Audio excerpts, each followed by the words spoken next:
Cueillons, cueillons la rose au matin de la vie. Des rapides printemps respirent au moins les fleurs. Aux chastes voluptés abandonnons nos cœurs. Aimons-nous sans mesure, ô mon unique ami. Quand le nocher, battu par les flots irrités, voit son fragile esquif menacé du naufrage, il tourne ses regards au bord qu'il a quitté et regrette trop tard les loisirs du rivage. Ah, qu'il voudrait alors au toit de ses aïeux, près des objets chéris présents à sa mémoire, coulant des jours obscurs, sans péril et sans gloire, n'avoir jamais laissé son pays ni ses dieux. Ainsi l'homme, courbé sous le poids des années, pleure son doux printemps qui ne peut revenir.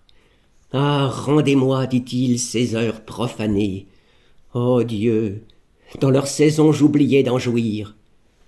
Il dit, la mort répond, et c'est Dieu qui l'implore, le poussant au tombeau sans se laisser fléchir, ne lui permettent pas de se baisser encore, pour ramasser ces fleurs qu'il n'a pas su cueillir. Aimons-nous, ô ma bien-aimée, et rions des soucis qui bercent les mortels.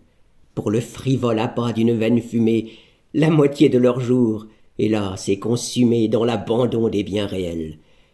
À leur stérile orgueil ne portons point envie, laissons le long espoir au maître des humains. Pour nous, de notre heure incertain, hâtons-nous d'épuiser la coupe de la vie pendant qu'elle est entre nos mains. Soit que le laurier nous couronne, et qu'au faste sanglant de l'altière bellone, sur le marbre ou l'airain on inscrive nos noms, soit que de simples fleurs que la beauté moissonne, l'amour par nos humbles fronts. Nous allons échouer tous au même rivage. Qu'importe au moment du naufrage, sur un vaisseau fameux d'avoir fendu les airs, ou sur une barque légère d'avoir, passager solitaire, rasé timidement le rivage des mers.